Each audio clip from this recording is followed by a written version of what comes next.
Shalom, shalom, meus irmãos e minhas irmãs. Estamos aqui para mais um devocional. O nosso devocional está no livro de João, o Evangelho, capítulo de número 1, indo até o capítulo de número 12. Amém? E o tema do nosso devocional é Minha Experiência com Jesus. E o nosso texto base está em João capítulo 8, verso 31 e 32 e o verso 36, que diz assim: Jesus disse aos judeus que creram nele: vocês são verdadeiramente meus discípulos, se permanecerem fiéis a meus ensinamentos. Então conhecerão a verdade e a verdade os libertará. Portanto, se o Filho os libertar, vocês serão livres de fato. Amém? Queridos, eu quero compartilhar um pouquinho do que trata o capítulo 1 e indo até o capítulo 12 e um pouco da minha experiência com Jesus. Quando você está lendo o Evangelho de João, tem muitos detalhes que nos chamam a atenção. Eu quero destacar aqui alguns desses detalhes. Um desses detalhes que vão ficar bastante claros é que cada evento que é mencionado, ele é carregado de detalhes. Vou repetir para você. Cada evento que é citado praticamente em todos os capítulos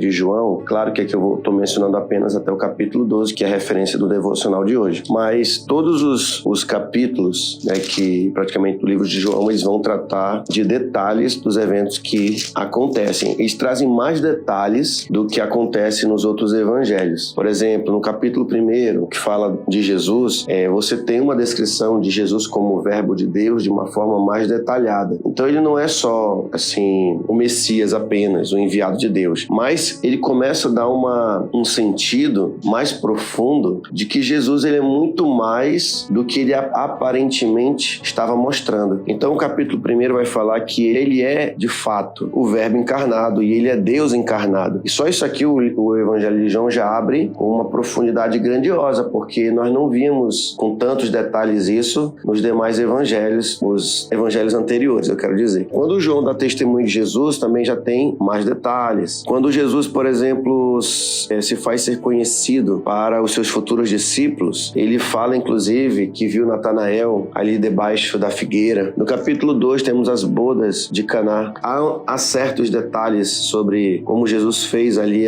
transformou água em vinho. Nós temos aqui no capítulo 3 um diálogo bem interessante de Jesus com Nicodemos, e assim vai percorrer todos praticamente os capítulos. Capítulo 4, quando Jesus dialoga com a mulher samaritana, você vê ali Jesus sempre entrando nos eventos de forma mais profunda e mais sobrenatural e inclusive mais divina até. Então quer dizer que nos outros livros não tem? Tem, só que é mais detalhado, mais profundo a sua revelação e o seu poder. Há detalhes sobre isso. Isso é bastante interessante. Inclusive, o Evangelho de João ele é tido como um evangelho mais teológico, porque fala de um Jesus extremamente divino, praticamente Deus. Ele fala de um Jesus praticamente como Deus de fato encarnado, como de fato ele é. Bom, nós vamos ver, por exemplo, milagres que vão acontecer durante todos esses capítulos. Fala, devido à forma também como ele fala que ele basicamente ele fala assim: olha, eu não sou um homem, não sou uma pessoa que você pode dizer, é só mais um profeta. Não, eu sou muito mais do que a sua percepção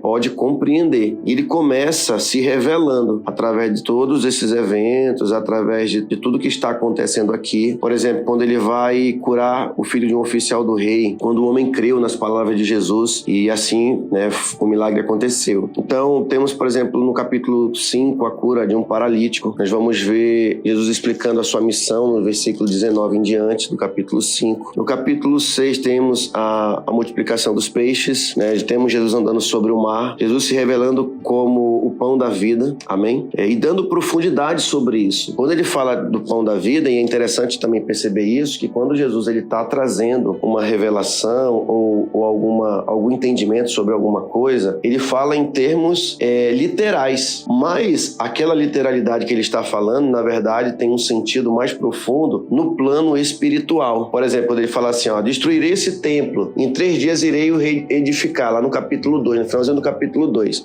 No primeiro momento, realmente dá a entender que ele está se referindo ao templo de Jerusalém. Mas ainda bem que o o evangelista, no caso o apóstolo João, ele nos explica com mais detalhes isso. Ele fala assim, porém, ele estava se referindo ao seu corpo, que seria levado, ser sacrificado por nós, e ao terceiro dia ele iria ressurgir. Então você vê que Jesus ele faz sempre essa ponte do literal, mas com um sentido espiritual. Literal com sentido espiritual. Poxa, eu tenho mais um exemplo para dar? Tenho. Vamos ver aqui mais um exemplo aqui.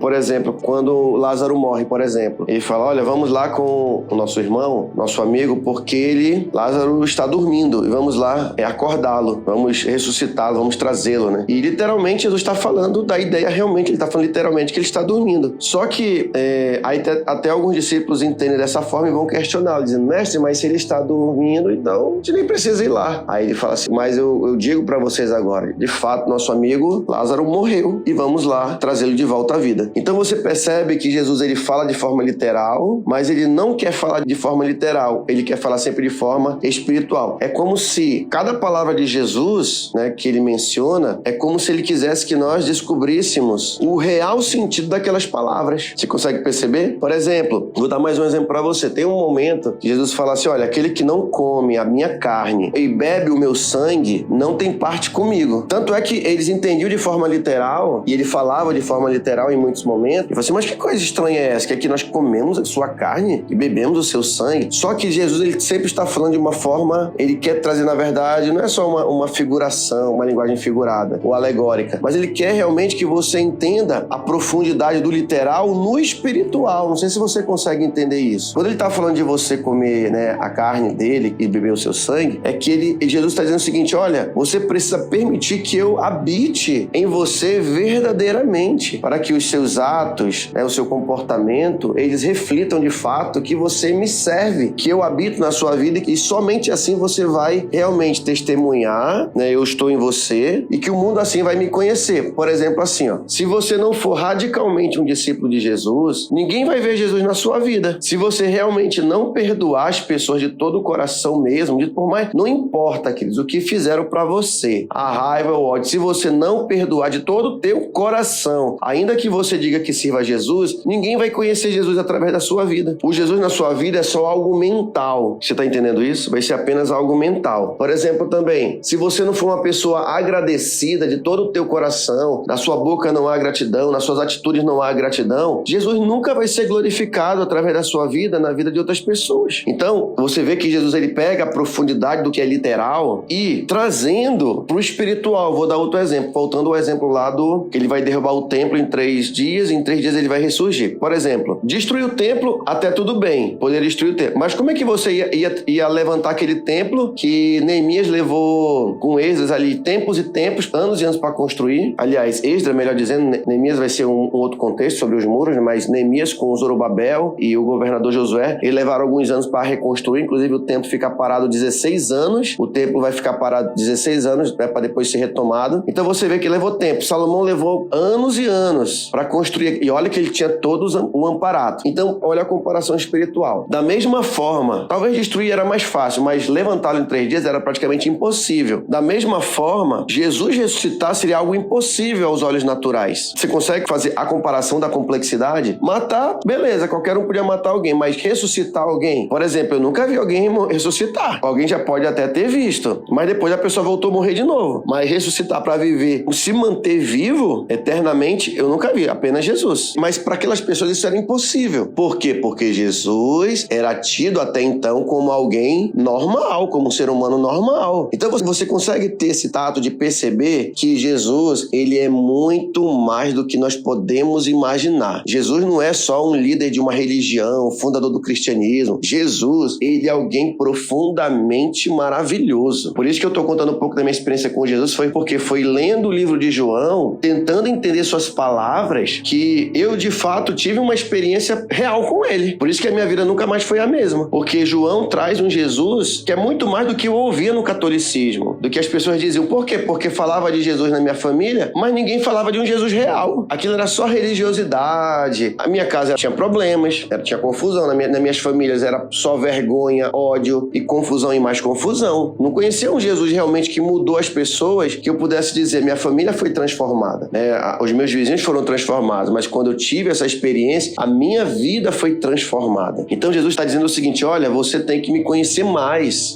Tá dizendo para todos nós nesse dia. Você precisa ter mais experiências comigo. E você vai perceber que eu sou alguém que nem na sua cabeça você poderia sequer imaginar que existiria. Eu sou aquele que é perfeito. Eu sou aquele que está contigo. Eu sou aquele que realmente conforta o teu coração. Eu sou aquele que realmente te liberta. Eu sou aquele que pode e faz milagres na sua vida. Eu sou aquele que responde tuas orações. Eu sou aquele que é real. Você sabe alguém que é real? Por exemplo, uma coisa é você falar de Jesus, outra coisa é você ver Jesus. É outra coisa. É outra coisa quando você tem uma experiência com alguém que realmente é vivo. Só para você ter ideia, por exemplo, só para você ter uma ideia, um exemplo. Você já ouviu falar de Paris, por exemplo, Paris, Nova York, Jerusalém. Talvez essas cidades você nunca foi nessas cidades. Você pode ter lido sobre essas cidades, você pode ouvir falar dessas cidades, você pode assistir programações dessas cidades. Você pode até dizer que conhece essas cidades, em parte, mas nada se compara quando você está nessas cidades. Aí sim você vai dizer, não, agora eu conheço realmente Jerusalém, agora eu conheço Nova York, agora eu conheço Paris. Jesus, de igual, é bem parecido. Você pode ter ouvido falar de Jesus, você pode assistir vídeos de Jesus, ouvir pregações de Jesus, claro que tudo